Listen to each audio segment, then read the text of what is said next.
Assalamualaikum warahmatullahi wabarakatuh.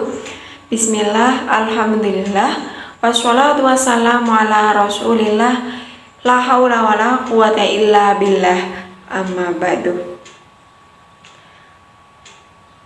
Yang saya hormati Ibu Inaz Izzatul Mona selaku dosen pengampu mata kuliah tafsir ayat-ayat dakwah.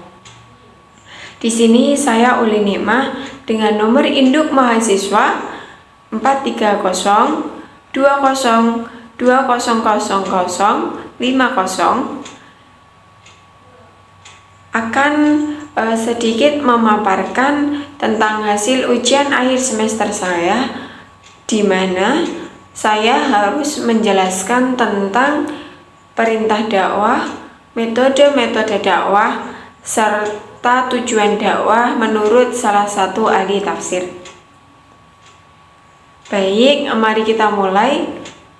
Yang pertama ada Quran surat Ali Imran ayat 104 yang berbunyi, wal takum minkum ummatun yad'una ilal khair wa ya'muruna bil ma'ruf wa yanhauna 'anil munkar wa ulaika humul muflihun. Zubdatut Tafsir min Fadlil Qadir dari Syekh Dr. Muhammad Sulaiman Al-Ashqar, Mudaris Tafsir Universitas Islam Madinah.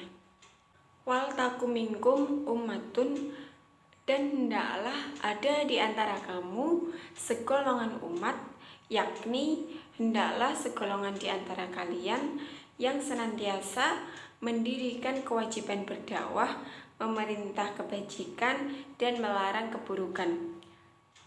Serta pendapat lain mengatakan yang dimaksud adalah hendaklah kalian semua menjalankan kewajiban dakwah, memerintah kebajikan dan melarang keburukan. Namun pendapat pertama lebih dekat kepada kebenaran. Yad'una ilal khair, yang menyeru kepada kebajikan, yakni dengan mengajarkannya, memberi nasihat dan petunjuk. Wa ya'muruna bil ma'ruf wa yanhauna 'anil munkar, menyuruh kepada yang ma'ruf dan mencegah dari yang mungkar, yaitu dengan tangan atau lisan, dan menyuruh kepada kebaikan dan melarang kepada yang mungkar adalah bagian dari fardu kifayah yang dikhususkan bagi pemilik ilmu yang mengetahui perihal apa yang diajarkannya dan apa yang dilarangnya.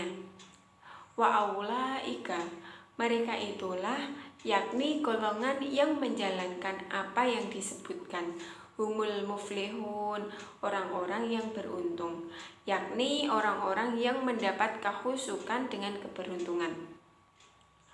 Untuk selanjutnya ada surat Ali Imran ayat 110.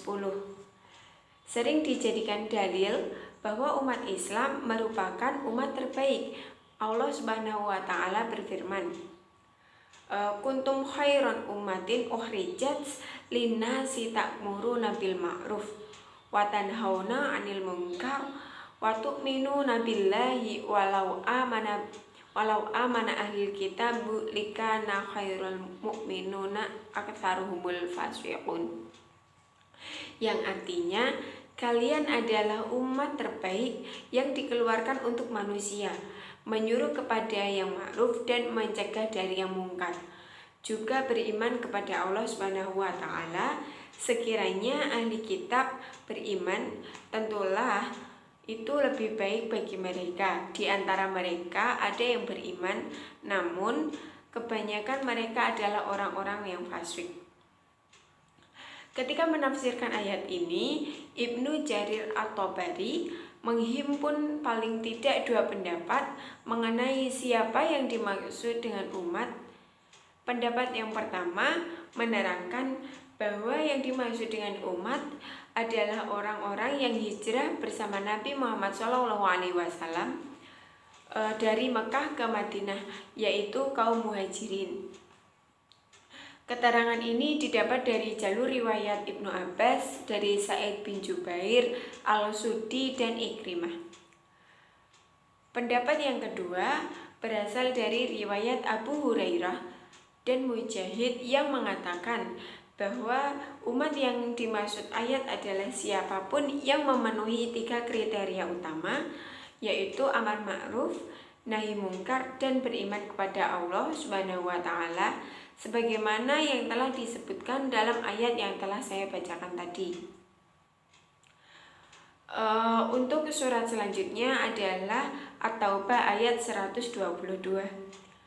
Wa ma kanal mu'minuna liyanfiru kaffah walaula nafar min kulli firqatin minhum ta'ifatul liyatafaqahu fiddin waliyundhiru qaumahum idza raja'u ilaihim la'allahum yahdharun.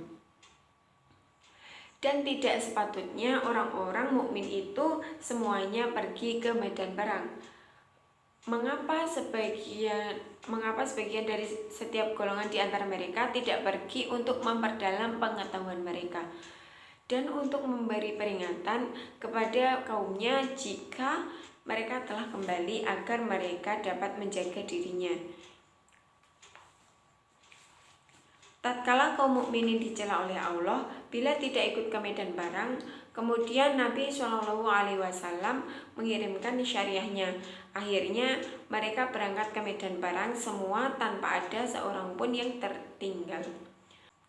Maka turunlah firman tersebut memberikan penakwilannya bahwa ayat ini penerapannya hanya untuk syariah-syariah saja, yakni bila mana pasukan itu dalam bentuk syariah lantaran Nabi SAW tidak ikut, sedangkan ayat sebelumnya yang juga melarang seseorang untuk tetap tinggal di tempatnya dan tidak ikut ke medan perang.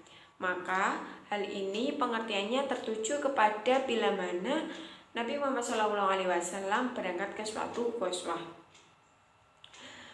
Selanjutnya ayat-ayat tentang tujuan dakwah menurut salah satu ahli tafsir dari Quran surat Al-Fat ayat 8-9 beserta surat Al-Baqarah ayat 21. Quran surat Al-Fat ayat 8. Inna arsalnaka syahidan wa mubasysyiran wa nadhira. Sungguh kami mengutus engkau Muhammad sebagai saksi, pembawa berita gembira, dan pemberi peringatan. Dari tafsir Ibnu Katsir, Allah berfirman kepada Nabi Muhammad SAW,